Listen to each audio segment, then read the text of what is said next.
So మొట్టమొదటిగా రీసెంట్గా ఒక 10 days బ్యాక్ ఒక ప్రొటెస్ట్ జరిగింది మన దగ్గర. సో అటెండెన్స్ మ్యాండేటరీ చేస్తూ 75% ఉండాలి, లేదంటే రాయనీయము. ఇప్పటికి కూడా చాలామందికి లాగిన్స్ ఓపెన్ కాలేదు, అది మా దృష్టిలో ఉన్నది. సో ఈ విషయంలో మెయిన్గా కొన్ని క్వశ్చన్స్ మన ముందుకు ఏమొస్తున్నాయంటే, ఒక 100 మంది విద్యార్థులు ఒక క్లాస్ రూమ్లు ఉంటే మ్యాక్సిమం 50 మంది అనుకోండి. ఆ 50 మంది ఇక్కడికి వచ్చిన నేపథ్యం వేరు. సో కొందరు వచ్చి మేము నెట్ సెట్ క్వాలిఫై అవ్వాలి, టీచింగ్ సైడ్ వెళ్ళాలని వస్తారు. ఇంకొందరు కాంపిటేటివ్ ఎగ్జామ్స్లో ప్రిపేర్ అయ్యి వెళ్ళాలని వస్తారు. సో ఎందుకు ఇట్లా చూస్ చేసుకోవాల్సి వచ్చింది? ఇప్పుడు ఫర్ ఎగ్జాంపుల్ ఒక డిపార్ట్మెంట్ తీసుకోండి, సోషియాలజీ తీసుకోండి. 50 మంది ఉన్నారు, రెగ్యులర్గా క్లాస్కి వస్తారు. 100 మంది 50 మంది కూడా అటెండ్ అయినారు. సో వాళ్ళకు ఈ పీజీ అయిపోయాక ఈ పట్టాతోని ఏమైనా ఉద్యోగాలు ఉన్నాయా అంటే లేవు. సో క్యాంపస్లో అటెండెన్స్ మీద శ్రద్ధ వహిస్తున్నారు, మేము ఒప్పుకుంటాం, అది మంచి విషయమే. కానీ ఈ ఉస్మానియా యూనివర్సిటీకి ఒక ఇంపార్టెంట్ క్వశ్చన్ అడుగుతున్నా నేను. ప్లేస్మెంట్ సెల్ ఉన్నదా ఉస్మానియా యూనివర్సిటీకి? ఈ ఆర్ట్స్ కాలేజ్కి ముఖ్యంగా ప్లేస్మెంట్ సెల్ ఉన్నదా? ఒకవేళ ఉంటే దయచేసి ఆ ప్లేస్మెంట్ సెల్లు ఎవరు, ఎన్ని ప్లేస్మెంట్లు అయినాయి, ఆ రికార్డు మీరు ఒక శ్వేతపత్రం రిలీజ్ చేయాలని నేను యాజమాన్యాన్ని కోరుతున్నాను.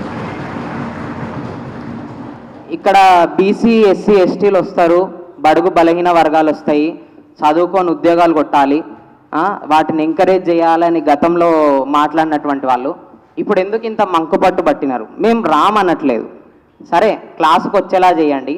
ఆ 4 గంటలు వచ్చి పాఠం వింటే అరే ఈరోజుకి ఇది నేర్చుకున్నా, పలానా విషయం మీద నా జ్ఞానం పెంపొందించుకున్నా అనిపించాలి. ఇప్పుడు ఏదో ఒక 2, 3, 4, 5 డిపార్ట్మెంట్లలో ఉన్నటువంటి ప్రొఫెసర్లు అన్ని డిపార్ట్మెంట్లలో లేరు. గవర్నమెంట్ నుంచి ఫస్ట్ మనం మంచి ఫ్యాకల్టీని, రెగ్యులర్ ఫ్యాకల్టీని తీసుకొస్తే వాళ్ళు చెప్పే పాఠంలో మంచి సబ్జెక్ట్ ఉంటే తప్పకుండా విద్యార్థులు వస్తారు. బయట లక్షలు గట్టి ఎందుకు పోతారండి కోచింగ్ సెంటర్లకు? పైసలు ఎక్కువయా? ఫస్ట్ ఇయర్లో మేము అక్టోబర్ 10th జాయిన్ అయినాము. సో మాకు స్కాలర్షిప్ వచ్చి మనకు ఒక దరిద్రం ఉంది ఏంటంటే కరోనా వల్ల మొత్తం అకాడమిక్ ఇయర్ ముందుకు జరిగింది. సో దానివల్ల June 1 నుంచి మార్చి వరకు ఇచ్చే ఒక సంప్రదాయం ఉన్నది గవర్నమెంట్ దగ్గర. కానీ అక్కడ క్లాస్ స్టార్ట్ డేట్ అనేది ఎప్పుడు స్టార్ట్ అయితే అప్పుడే పెట్టాలని మనల్ని మీకు ఖచ్చితంగా 10 months వస్తుందని ఒప్పించి ఎట్లాగో చేసి 3, 4 ప్రిన్సిపాల్ లేదు వస్తుంది, ఖచ్చితంగా వస్తుంది, రాకపోతే మాది బాధ్యత అని లెటర్లు ఇచ్చి సైన్ చేయించి డేట్ పెట్టించినారు. ఇప్పుడు తర్వాత తీరా చూస్తే కొందరికి 10,000, కొందరికి 5,000, కొందరికి 6,000, ఇంకొందరికి 9,000. అంటే ఈ జరిగిన నష్టం పక్కన సైన్స్ కాలేజ్లో వాళ్ళు పెట్టినారు, పంపించి ఫార్వర్డ్ చేసి వాళ్ళకి 15,000 వచ్చినాయి ప్రతి విద్యార్థికి. ఇప్పుడు ఇక్కడ first year present second year students ఎవరైతే ఉన్నారో ఒక్కొక్క విద్యార్థికి సుమారుగా 6 నుంచి 10,000 నష్టం జరిగింది. దీన్ని ఎవరు భరిస్తారు? కాలేజ్ భరిస్తుందా, లేదంటే వెల్ఫేర్ డిపార్ట్మెంట్కి వెళ్ళి తీసుకొస్తారా? యూనివర్సిటీలో వాష్రూమ్స్ ఎట్లున్నాయి, హాస్టల్స్ ఎట్లున్నాయి? మీరు అనుకుంటుండొచ్చు అటెండెన్స్ అనగానే గుర్తొచ్చినాయా, అంతకుముందు లేవా సమస్యలు? మేము మొట్టమొదటి రోజు నుంచి కూడా ఇక్కడ జాయిన్ అయిన ఫస్ట్ డే నుంచి స్కాలర్షిప్ విషయంలో ఫస్ట్ పోరాటం చేసినాం. అప్పటి నుంచి ప్రతి విషయంపై మేము యాజమాన్యంతో గొడవ పడుతూనే ఉన్నాం. సో ఆ విషయాలను అడ్రస్ చేసి తర్వాత ఇంకొకటి ఏంటంటే, మనం మనిషి పుట్టుక నుంచి చరిత్ర ఇవన్నీ లిటరేచర్ చదువుతా నేను చూస్తే ఏదో ఒక్క రోజులో జరగలేదు. ఎవాల్యుయేషన్ అంటాం, ఒక్క రోజులో సడన్గా జరగదు. సో మెల్లగా టైం తీసుకొని ఈ కాలేజీని బాగు చేద్దాం. అటెండెన్స్ అనేది వస్తారు విద్యార్థులు, కానీ మంచి సబ్జెక్ట్ ఉన్న వాళ్ళు ఉండాలి. ఇంకొకటి క్లోజ్డ్ క్యాంపస్ విషయంలో మేము ఒక 1000 సంతకాలు సేకరించాలని ఇక్కడే ఉన్నటువంటి మన కాసిం సారు మేము తీవ్రంగా ప్రయత్నం చేసి ఒక 600-700 సంతకాలు సంపాదించగలిగాము. కానీ వీసీ దగ్గరికి వెళ్ళి మాట్లాడడం పెండింగ్లో ఉంది. సో దానికంటే ముందు మన మిత్రులు ఏమన్నారంటే ఒక ఎలక్షన్ బాడీ మనం పెట్టుకొని ఒక ఆర్గనైజేషన్ని పర్ఫెక్ట్గా స్థాపించి యూనివర్సిటీని రిప్రజెంట్ చేస్తూ మన ఆర్ట్స్ కాలేజ్ని రిప్రజెంట్ చేస్తూ వెళ్ళి మాట్లాడదాం అన్నందుకు అది కొంచెం హోల్డ్లో పెట్టడం జరిగింది. సో మీ అందరు తెలిసిందే, హైవేలో తిరిగినట్టు బండ్లు తిరుగుతాయి, గర్ల్స్కి సేఫ్టీ లేదు. సో ఎవడెవడో పోకిరిగాడు ఉంటాడు. మొన్న తాగి మన గోదావరి హాస్టల్లో ఒక ఆయనను గుద్దితే ఆయన బండి అంతా డ్యామేజ్ అయింది. సో ప్రాణాలకే రక్షణ లేదు.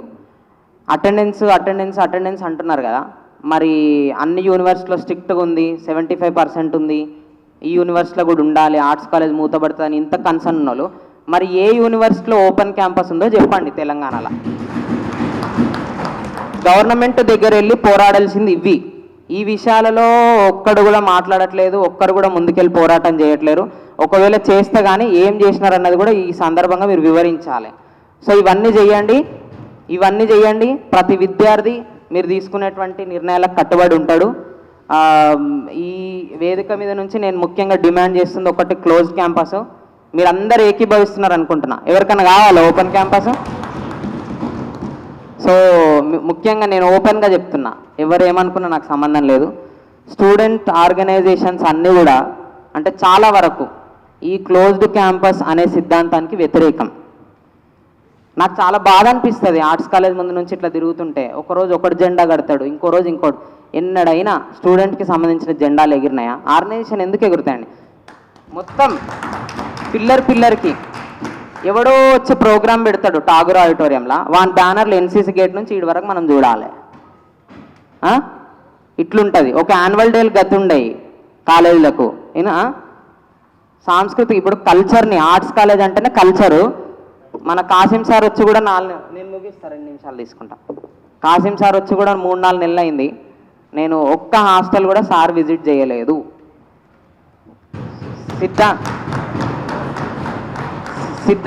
సిద్ధాంతపరంగా అంబేద్కర్ సిద్ధాంతం కానీ, ఈ సామ్రాజ్యవాదులకు వ్యతిరేకంగా ఉండేటువంటి సిద్ధాంతాలు కానీ, వీటన్నిటిలో నేను కాసిం సార్కి అందరికన్నా పెద్ద భక్తుడని. అంబేద్కర్ గారు హీరో వర్షిప్ని అపోజ్ చేసినారు, కానీ ఆయన ఫ్యాన్స్ ఎవరైనా ఉన్నారంటే అందరికంటే ఫస్ట్ నేను ఉంటా అనుకుంటున్నా నేనైతే. కానీ మాట్లాడే విషయాల్లో మాత్రం ప్రశ్న మాత్రం ఆగదు. ప్రశ్న అనేది ఖచ్చితంగా ఉండాలి. పీజీకి వచ్చి కూడా ఎవడో కొట్లాడతాడు, ఎవరో చేస్తారు, మనం అట్లనే పండుకుందాం. ఫలాలు వస్తే మాత్రం ఇంకా లైన్ కట్టి తీసుకున్నాడే. నాకు 100 కాల్స్ చేసినారు అటెండెన్స్ విషయంలో, ఏమైంది ఓపెన్ అవ్వట్లేదు. మరి అదే జనాలు మీరు ప్రొటెస్ట్ రోజు ఎక్కడ పోయారని అడిగినా. నేను అడిగితే మీరు చెప్పలేదు. ఏం చెప్తారు? మీకు తెలియదా? సమస్య ఉన్నప్పుడు వచ్చి మాట్లాడడం నేర్చుకోండి, ప్రశ్నించడం నేర్చుకోండి. అప్పుడే మనం నిజమైన పౌరులం అవుతాం. ఈడ కూర్చొని పట్టాలు పొందుకొని ప్రశ్నించడం రాదు. మీరు ఏ ఫీల్డ్లోకి వెళ్ళినా మీరు సంస్కరణలు తీసుకురావాలంటే ఖచ్చితంగా మీరు ప్రశ్నించడం తెలుసుకోవాలి, దాని మీద వర్క్ చేయాలి. సో నిజమైన విద్యార్థిగా అప్పుడు మాత్రమే మారగలం. క్లోజ్డ్ క్యాంపస్ ఒకటి, హాస్టల్స్ మంచిగా చేయాలి. ఒక్కొక్కరికి అయితే వచ్చినప్పుడు జుట్టు ఎట్లానో ఉంటుంది, మొత్తం మన మైకిల్ జాక్సన్కి ఉన్నట్టు ఉంటుంది. వెళ్ళిపోయేటప్పుడు వీడు క్యాంపస్లో చదివిండ్రా అంటే ఖచ్చితంగా ప్లే గ్రౌండ్ ఉంటుంది మీద, ఒక 4-5 ఎకరాలు పోయి ఉంటుంది. సో ఇది ఒక వాటర్ సమస్య ఉన్నది, మెస్ల సమస్య ఉన్నది, ఫుడ్ పాయిజనింగ్ చాలా జరుగుతుంది. చెప్పుకోలేకపోతున్నారు చాలామంది, స్టమక్లు అట్లుంది ఇట్లుందని ఓపెన్గా చెప్పుకోలేకపోవచ్చు.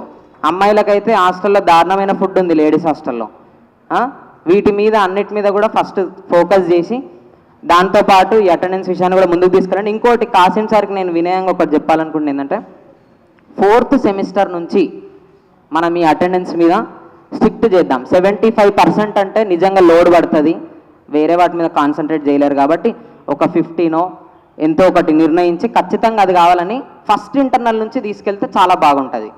సార్ వచ్చింది 3rd ఇంటర్నల్, అప్పటి నుంచి దీన్ని ఇంప్లిమెంట్ చేసినారు. ఆ 2 ఇంటర్నల్స్లో ఎట్లాగో 75% సాధించలేడు అప్పటి వరకు నానోడైతే. అంత రెగ్యులర్గా వచ్చినా 50 వస్తుంది. కాబట్టి ఈ సెమిస్టర్లో అందరూ ఎగ్జామ్ రాసేటట్టుగా యాజమాన్యం అనుమతించాలి. ఈ ఒక్క విషయంలో మాకు సపోర్ట్ చేయాలి. నెక్స్ట్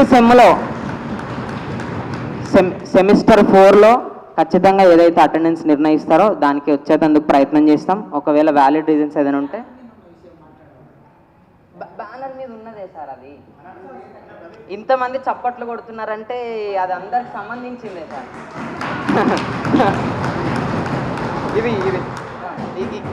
ఇది అవుట్ ఆఫ్ ఎజెండా అయితే, ఇది అవుట్ ఆఫ్ ఎజెండా లేదు,